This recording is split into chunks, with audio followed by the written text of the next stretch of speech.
Hello दोस्तों, आज मैं लाया हूँ अपने लर्निंग प्लेटफॉर्म ऑलवेज लर्निंग पर टेनफुल वीएफडी प्रोग्रामिंग। टेनफुल वीएफडी की प्रोग्रामिंग की पैरामीटर जो जो वीएफडी में डाले जाते हैं, वो सारे पैरामीटर लेके आया हूँ जिससे प्रोग्रामिंग आपकी इजी हो जाए। कहीं भी किसी भी साइट पे, किसी भी कंपनी में, कहीं भी आपको अगर नहीं भी कोई काम कर रहे हो तो आपको ज़ाहिर सी बात है, आपको नॉलेज होना चाहिए इसके बारे में कि हाँ भाई, कैसे प्रोग्रामिंग होती है, क्या क्या पैरामीटर, नहीं कैसे प्रोग्रामिंग होती है तो क्या क्या पैरामीटर डाले जाते हैं। चलिए हम स्टार्ट करते हैं। तो हम बेसिकली किसी भी वीएफडी की प्रोग्रामिंग करते हैं तो आप जानते हो, पहले मोटर का डाटा लेते हैं। तो मोटर के डाटा से स्टार्ट करते हैं, इसके बाद जो रेफरेंसेस वैल्यूज होंगे उनको भी हम कवर करते चलेंगे। जैसे उसके बाद 120 में जाएंगे तो किलोवाट डाटा है, मोटर की किलोवाट डाटा है। अगर मोटर की कितनी लोड है, जैसे इलेक्ट्रिकल लोड इन किलोवाट में होता है तो 18 किलोवाट, 10 किलोवाट, 5 किलोवाट, जो भी किलोवाट की रेटिंग हो वो आप फीड कर सकते हैं। इसके बाद वोल्टेज क्या है, थ्री पेज की हो 415 वोल्टेज, सिंगल पेज की हो 230 वोल्टेज, मतलब जो भी रेफरेंस डाटा है वो डाल दीजिए आप मोटर की। इसके बाद फ्रीक्वेंसी, फ्रीक्वेंसी आप जानते हो इंडिया में 50% फ्रीक्वेंसी यूज की जाती है। इन केस यूएसए में चला जाओ 60 हर्ट्ज फ्रीक्वेंसी यूज होती है। बेसिकली फ्रीक्वेंसी की मैक्सिमम मिनिमम वैल्यू भी सेट की जाती है, वो नीचे होगी। तो बट अभी यहाँ पे वो स्पीड के अकॉर्डिंग होती है, यहाँ पे मैक्सिमम मतलब मोटर की एक्चुअल कितने मैक्सिमम स्पीड पे चल सकती है वो डाटा डालना है, तो 50 हर्ट्ज पे चलेगी, 50 हर्ट्ज डाल सकते हैं हम। अब मोटर की करंट, मोटर के नेम प्लेट पे करंट भी शो कर रहा होगा, दिख रहा होगा नेम प्लेट पे, नेम प्लेट पे जो करंट है मैक्सिमम करंट वो डाल दीजिए आप। मोटर की आरपीएम, मोटर की आरपीएम आप देखोगे कितनी आरपीएम की मोटर चल रही है, वो आरपीएम भी लिखा होगा। तो नेम प्लेट पे आप वहाँ पे चेक करोगे तो 3000 आरपीएम, दो 1800 आरपीएम, 2500 आरपीएम, 2400 आरपीएम, जितना भी डाला हो तो मैक्सिमम वैल्यू डली रहती है वो डाल दीजिए। मोटर की स्लिप, मोटर की स्लिप से हम उसमें मेजर नहीं करते हैं, इसलिए मोटर की स्लिप में हम इनेबल कर डिसेबल करके रखेंगे 0। एटीआर ट्रिप, एटीआर मतलब होता है मोटर की थर्मल मतलब थर्मल ओवरलोड जो होता है ना, टेम्परेचर से जो हीटिंग होती है उसमें ओवरलोड जो ट्रिपिंग होती है उसके लिए हम मोटर ये फीड करते हैं 190 पे। एंड 217 पे आ जाता है motor overload protection, overload voltage protection. अब वहाँ देखो मोटर थर्मल रिले प्रोटेक्शन था ईटीआर ट्रिप में, ईटीआर ट्रिप में देख रहे हो आप motor overload motor thermal relay protection था, ट्रिप था। और यहाँ पे है 217 पे मोटर ओवर वोल्टेज प्रोटेक्शन, मतलब ओवर वोल्टेज। अब 415 से ज़्यादा वोल्टेज आ जाएगा तो यहाँ पे ट्रिप कर जाएगा वीएफडी, तो ये डाटा यहाँ पे फिट गया। अब फिर आ गया है 315 पे आ गया फॉर एलसीपी पोटेंशियोमीटर। मोटर में जैसे कोई फील्ड से कमांड आती है, आपके वजह से कोई वेलोसिटी सेंसर लगा दिया, कोई टेम्परेचर सेंसर लगा दिया, 0 to 10 वोल्ट या जो 4 to 20 मिली एम्पेयर, उसके अकॉर्डिंग वहाँ पे सेट करते हैं। तो यहाँ पे एलसीपी की इसी अकॉर्डिंग सेट किया जाता है कि किस बेसिस पे आपका मतलब मोटर वेरिएट होगा।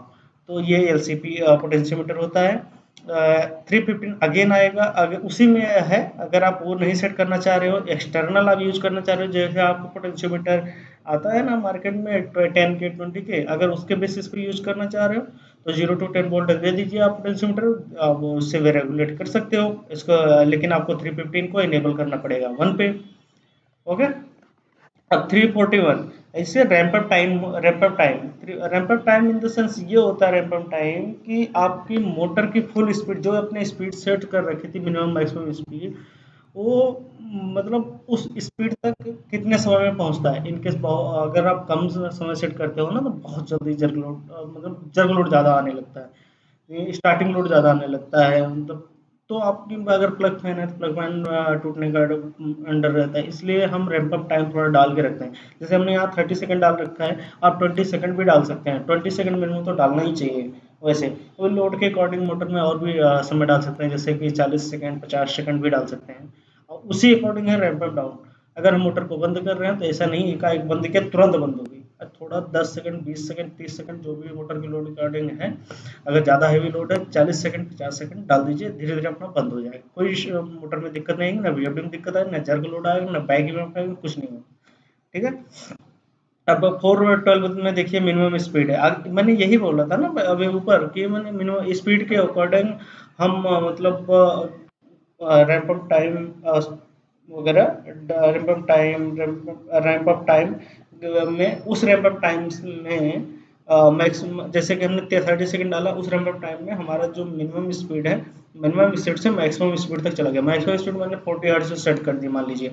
तो मैं अगर 40 हर्ट्ज सेट किया है तो मिनिमम जीरो से मैक्सिमम तक पहुंचने में जितना टाइम लगता है वही रैंप अप टाइम होता है।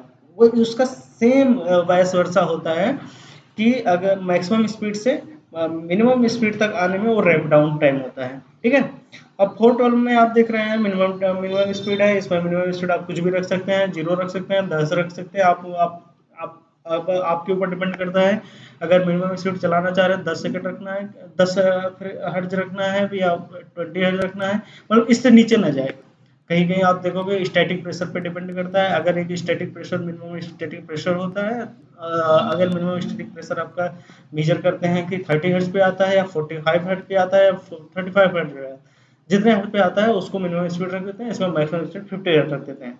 तो इसका मैक्सिमम स्पीड आ गया 50 हर्ट्ज। आप देखो 450, 412 पे, 414 पे। तो क्या होता है कि अगर पोटेंशियोमीटर लगा दिया या कोई सेंसर लगा के उसको रेगुलेट करा रहे हो तो वो मिनिमम स्पीड मान लो 35 हर्ट्ज पे रख दिया आपने, मिनिमम स्पीड मैक्सिमम 50 हर्ट्ज पे रख दिया।